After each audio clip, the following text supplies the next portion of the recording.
ये देखो जो लोटे बने वो बंदे नहीं हैं, वो बायसे बेनंगो नाम में हैं, इसलिए बायसे शर्मिंदगी है इंसानियत के लिए। इंसान वो होता है जहाँ जिसकी कमिटमेंट है वहाँ खड़ा रहे और जिसके वोट से आया उसके साथ खड़ा हो। एक दूसरा ये है कि खेल ख़त्म नहीं हुआ, खेल आज से शुरू हुआ है। अच्छा। और आप देखेंगे कि ये सारा कुछ इसलिए किया गया कि दो अफराद को फ़ायदा दिया जाए। एक तो चले जाएंगे और दूसरा जो है उनकी जाने की स्पीड तेज़ हो जाएगी।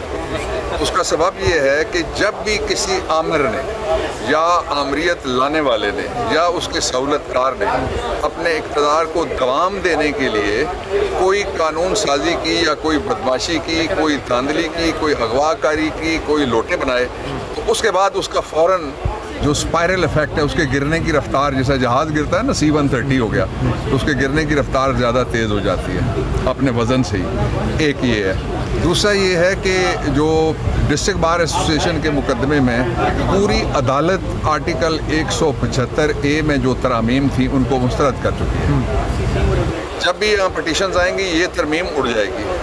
तीसरा और सबसे ख़तरनाक बात यह है कि अब हवालदार बशीर और हाजी भूटा अगर दोनों आ जाते हैं इलेक्ट होके, तो वो अंगूठा छाप होने के बावजूद पाकिस्तान की सुप्रीम कोर्ट की चीफ जस्टिस के लगाने के कमीशन में वो शामिल होंगे। उसमें सारे इलाके के मुजरिम जमा होकर ये फैसला करेंगे कि हमारे लिए कौन सा मुनसिब बेहतर है। उसमें पाकिस्तान के सारे कनटुटे मनी लॉन्ड्रर, करप्ट लोग बैठे होंगे जो आके यहाँ पे जजों की निगरानी करेंगे। और हाई कोर्ट जो है उसकी रिट उड़ा दी गई है और उसकी अब जो हाई कोर्ट की सालाना कारकर्दगी रिपोर्ट है वो पार्लियामेंट के यही कनटुटे, जिनका मैंने अभी आपके सामने दिया थोड़ा सा बैकग्राउंड, ये लिखा करेंगे। इसलिए जो किया गया है वो नहीं चल सकता, और अगर ये चलाने की कोशिश की गई तो फिर फेडरेशन नहीं चल सकती। मैं ये क्यों कह रहा हूँ, ये बड़ी ख़तरनाक बात हुई है। इससे पहले जितनी भी आईनी तरामीम हुई हैं, भुट्टो के ज़माने में आइन के अंदर आर्टिकल 153 लाया गया जिसमें CCI बनी है, काउंसिल ऑफ कॉमन इंटरेस्ट, मुश्तरका मफादात की काउंसिल। उसके अंदर आइन के आर्टिकल 18 कॉन्स्टिट्यूशनल अमेंडमेंट के जरिए 154 में 3 का इजाफा किया गया, जो ये कहता है कि अगर कोई भी तरमीम ऐसी करनी है, कानून साजी करनी है, आइन साजी करनी है जिससे सूबों के लोगों पे, सूबों में लोग रहते हैं ना, वफाक में कितने लोग रहते हैं, 2.5 मिलियन, बाकी 25 करोड़ तो सूबों में है, तो उनमें से किसी सूबे के साथ ये ड्राफ्ट शेयर नहीं किया गया।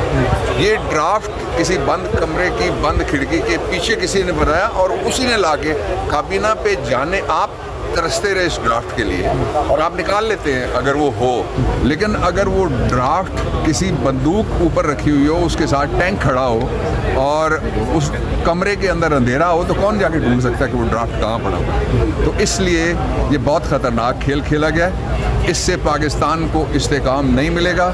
इस्तेकाम का एक ही रास्ता है, अंदर बैठ के जो कैदी इस इस्तेकाम का रास्ता खोल सका, उसको हम रियायत कोई भी नहीं मानते, उसके लिए मुनसिफाना ट्रायल किए जाए। तहरीक का भी आगाज़ हो सकता है। हामिद खान इस तरह से कुछ बयान सामने आए हैं आज। देखिए, जो वकील हैं उनकी बाय एंड लार्ज मेजॉरिटी ने इसको मुस्तरद किया, और उसकी वजह वो सुप्रीम कोर्ट ऑफ पाकिस्तान का फैसला है जो 175 आर्टिकल A वाला मैंने आपको बताया, नंबर 1। नंबर 2 ये है कि कोई जज किसी आईनी अदालत का इससे राज़ी हो ही नहीं सकता अगर वो जज है। मैं फिर कहता हूँ, अगर वो जज है इससे नहीं राज़ी हो सकता कि उसकी अपॉइंटमेंट की पहले शहबाज शरीफ 3 में से डर करके अकड़ बकड़ करेगा, अकड़ बकड़ के बाद जहाँ उसकी उंगली हवालदार बशीर ने रखवाई वो चीफ जस्टिस होगा पाकिस्तान का, और फिर वो जाके सदर उसको अप्रूव करेगा। दुनिया का कोई दूसरा मुझे मुल्क बता दें जहाँ इस तरह का कोई सिस्टम हो।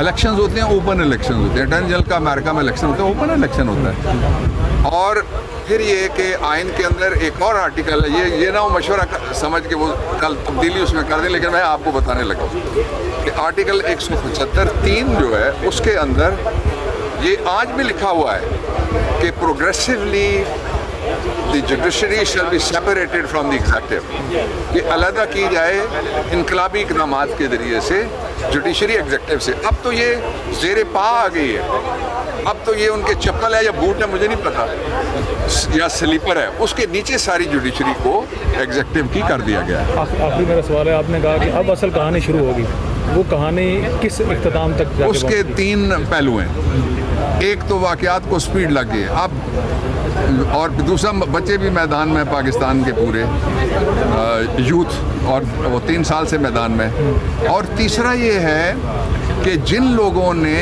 ये तरमीम पास की है उसमें ख़ास तौर पे एक आदमी का नाम मैं लेना चाहूँगा, बाकी पर मैं नहीं लेता। उस एक आदमी ने इससे पहले बनाया था जो एहतसाब एक्ट, आपको पता है उसी में अंदर हुआ था वो, फिर माफ़ी मांग के बाहर भाग गया था। उस एक आदमी ने फिर 97 में इंसदाद दहशतगर्दी का कानून बनाया था। आपको पता है अगवा जहाज़ जो हुआ था उसके केस में, आर्मी चीफ का, उसके केस में उसको सज़ा उसी कानून के नीचे हुई थी। ये 2। अब इसमें जिसने पहला भुगतना है उसका नाम नवाज शरीफ है। ये मेरी बात नोट करके रख लें, इसलिए कि जो गढ़ा उसने 25 करोड़ लोगों के लिए खोदा है, और खोदा किसके जरिए है? 65 ज़मीर फरोश, 65 वतन फरोश और 65 आइन फरोश। गिनती पूरी नहीं थी लेकिन उनकी गिनती मान लें, उनके ज़रिए से 25 करोड़ लोगों को किसी सूरत में फतह नहीं किया जा सकता। ये जो 25 करोड़ लोग हैं इन्होंने मर मर के आज़ादी फरंगी से हासिल की है, इसलिए जीते जी गुलामी में हम कबूल नहीं करेंगे इस ज़िंदगी को। अच्छा सर, मौलाना फजल रहमान का आप कैसा किरदार देख रहे हैं? कुछ लोग उनकी हमायत भी कर रहे हैं कि उन्होंने ठीक किया है, कुछ लोग उन पर तनकीद भी कर रहे हैं। पीटीआई के जो वर्कर हैं खास, मैं ना उनकी हमायत कर रहा हूँ ना तनकीद कर रहा हूँ, मैं तारीख बताने लगा। मौलाना जो है उनके पास देसी घी का छोटी इलायची वाला हलवा है। ये वही हलवा है जो उन्होंने मुशर्रफ को बावर्दी वोट जब दिलवाए थे।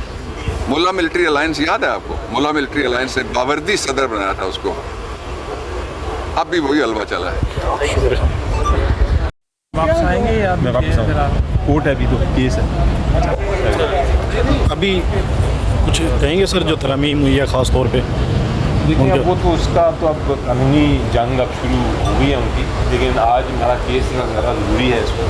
वो जो रिजर्व जो सिंगल केस लगा हुआ है जी जी, उसमें तो अब मेरा ख्याल है कि जज साहब को सुन नहीं सकेंगे। तो आप चैलेंज करेंगे इसको पाकिस्तान तहरीक साहब केस में जी तरमीम को?